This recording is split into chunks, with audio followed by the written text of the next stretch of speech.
About 13 kilometers in the distance, you'll see the Gateway Arch in the city of St. Louis, Missouri.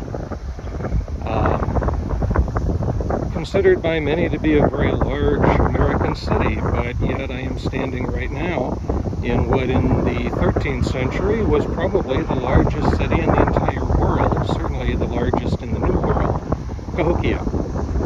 Cahokia is a Mississippian culture society that flourished from around 900 to about 1200 AD.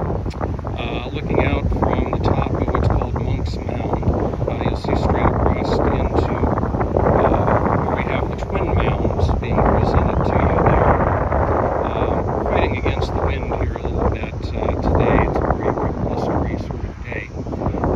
Across the way over there, you'll see the Interpretive Center, which is undergoing major renovations that'll be reopened hopefully at the end of this year. I'm going to talk more about Monk's Mound as we descend it, but I'm going to point out just a few major features I already showed you. Looking across to the main plaza where, you know, individuals would have engaged perhaps in games of chunky or things like that. But you see the twin mounds, both significant in their own right. You won't be able to see it, but back behind, there's a trail that leads back behind if you go towards the center of them, and behind the second of the mounds, the one towards the right, you will find Mound 72. In Mound 72, there was a very important discovery made of several skeletons, including one that was clearly a warrior of some sort. He was laid out on a bed of shells, marine shells, and there were a number of other skeletons around him in such a way that sort of gave the indication that they were sacrificed on his behalf, and so he was laid surrounded by them, perhaps to serve him or perhaps as a sign to take into the afterworld from there. Looking around over this way, you'll see, again, you won't really be able to see it from up here, but there is another mound, Mound 43, and there were some important copper deposits that were made at that point. We discovered some copper that has ultimately been found in items as far away as Georgia, all the way up into Minnesota, well over into the other side of Missouri. So I mean, it's a huge influx. Again, this was the largest city in the world at the time. About 20,000 people lived in Cahokia, if you count Greater Cahokia, which again, pointing it back towards St. Louis, it extended across the river over into that. You're looking at close to 50,000 people, 40 to 50,000 people living in this area. The city of London as well as Paris didn't reach 40,000 people until after this point. And so, you know, it certainly is comparable, if not larger, than the biggest cities in the Western world at the time. We are, as I mentioned, on the top, the very top of Monk's Mound, which is about 30 meters up into the air. I'm kind of scrolling around so you can see the extent of it up at the platform. It is, again, 30 meters tall. It has a base of about 6 hectares, so it is huge. It is massively huge. It was not one of those mounds that was built. Sorry, I'm waiting for the wind to die down again. But it was not one of those mounds that was built instantly. It's something that took place over a long period of time, and it was created in stages. There were something like 14 stages that went into the building of this particular site. Now up here at the top, towards the center, there would have been several buildings up here. I'll try to scan out so you can get a better sense of the whole thing. But you can see that there plenty of room for it, but there would have been the chief's building, which in and of itself, we're told, was considerably large. And of course, in this world, the Native American world, as well as in Europe too, for that matter, the height where a person was has a lot to do with their importance, their prominence, you know. And so up here you would have had chiefs, you would have had tribal shamans, people of great significance and influence very, very high up. We recognize that there are 180, well, there were 120 mounds on this site at one point. There are 81 that still remain. And they are, of course, of differing types. Some of them are conical mounds, some of them are platform mounds, some of them are ridge mounds, and so forth. But yeah, these mounds were constructed in that form over a period of time. And again, the individuals who may have been living on top of them would have been, you know, given their height, would have indicated their significance. And so, of course, the chief, the shaman, these are the people that would have been most prominent here. Now, I'm going to go ahead and walk down. We're going to start to descend down the stairs. But as you do, I'm going to kind of give you a glimpse over to what is known as the plateau, the first plateau.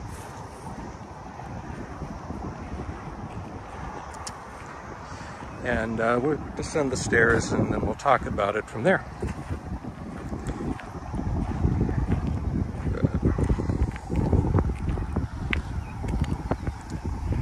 You can see here the number of stairs. This is just to get down to that first plateau.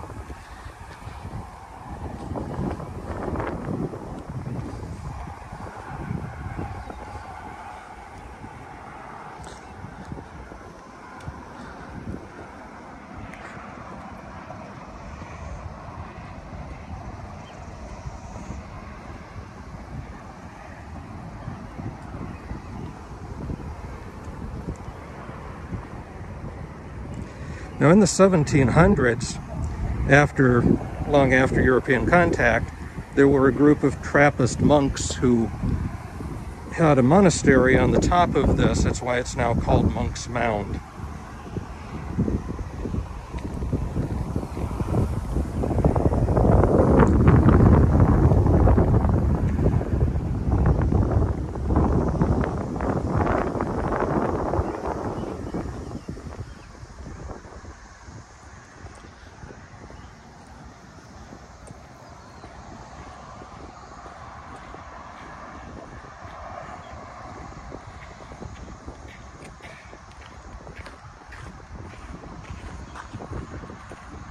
All right, so we're now standing on the first plateau, and I'm going to turn around this way so you can kind of see back from where we were.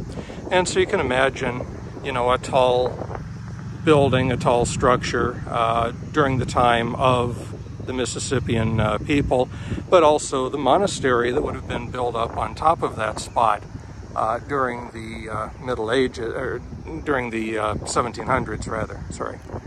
But down here on this first platform, and you can see how wide this is. This is the one side, and come around and go off to the other. There was also a small village during the 1700s that existed right here, and they interacted with those Trappist monks, who of course are famous for their beer production.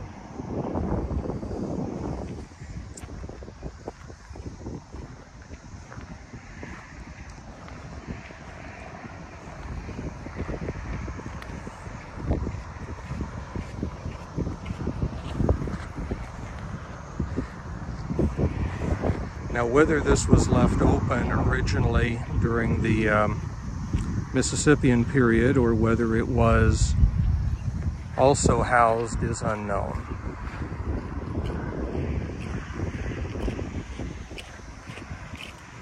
Okay, we're going to go ahead and continue on down from the platform so that you can see it from ground level.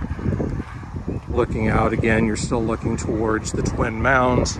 If we look over this way, of course, we're not high enough anymore to see the Gateway Arch.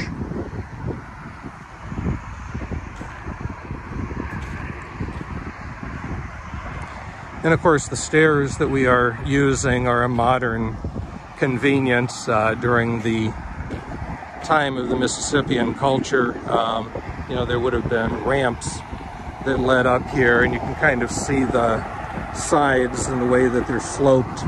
So it would have been difficult. You know, part of the problem, or part of the purpose, really, I guess, for the chieftains is to make sure that they are able to keep order. And so when individuals are called in front of the chief, you want to make sure that they are exhausted enough that they're not really going to want to cause any trouble.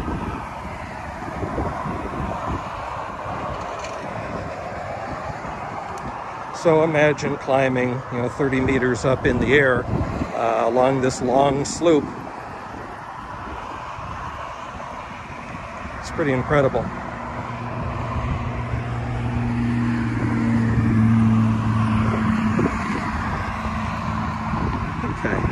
And so now we are back onto ground level, and we'll just kind of give you a sweep here. This is just the front of it, but you can kind of see the sloping hills. And again, keep in mind, you're really only from here able to see up to that first platform. We would have to go across the street to really get a glimpse of the whole thing head on like this. But we're going to go along the side so you can see different aspects of it.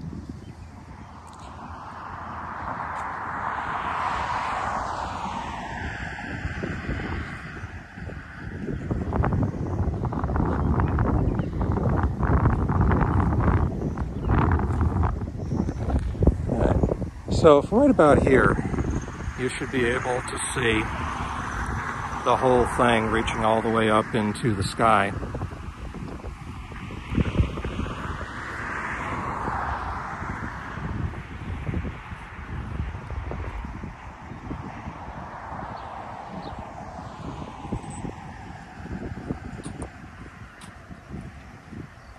You can also sort of imagine what the different stages of this production would have been, you know, bringing in the dirt, and you know, you can notice how this particular section right over in through here, right, you can see how that would have been constructed. Perhaps this front section would have been, there it is, this front section here would have been an addition. You know, and moving through all of that before you ever moved on up to the top. So again, this was a work in progress, 14 stages.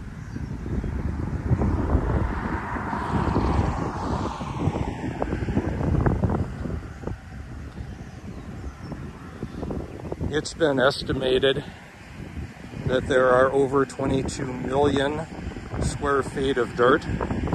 I don't know exactly how much that is, but it sounds like an awful lot to me.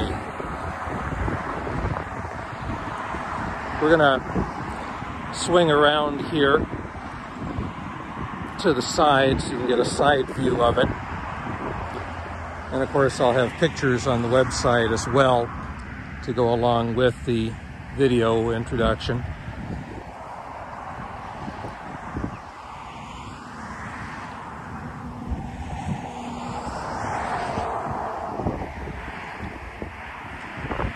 This is a nice spot right here because it gives you the opportunity again to see those sweeping sides that are coming across. You can kind of see the stairs, so you can tell where the different layers of all of this are.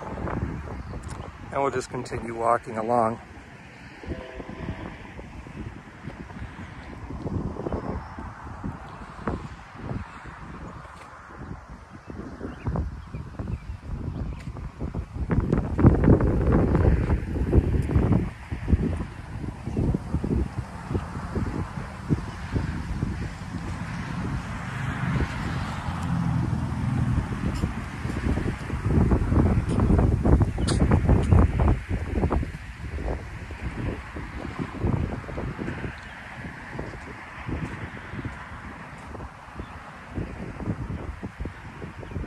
I know you've basically seen it at this point, but I'm trying to get us to the end so that you're able to just really get a glimpse and an understanding of how huge this really is.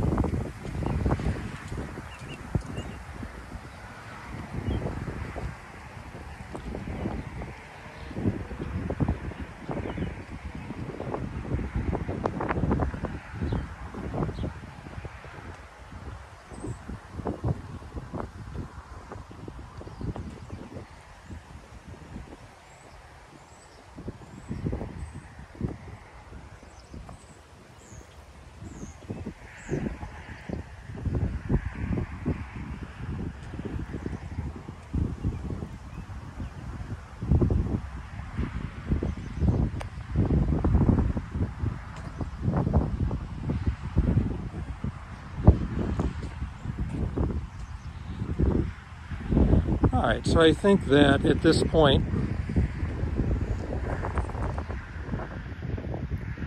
zoom in just a little bit for you there. I think that's probably a pretty good stopping point. We're not going to walk all the way around it. It's difficult to do that anyway. But anyway, yeah, this is Monk's Mound. This is Cahokia. And one of these days when I figured out how to do stopping and stop recording and splicing and editing and all that kind of stuff, I'm going to take you over onto the other side of the street and really show you some of the many fascinating mounds that are over there. But it is Monk's Mound that is the most famous of them all. And this whole site of Cahokia, by the way, in 1982 was made a UNESCO Heritage Site. Well, I hope you have enjoyed Archaeology Traveler's overview of Cahokia and tour of Monk's Mound, and we'll be seeing you from other fascinating archaeological places.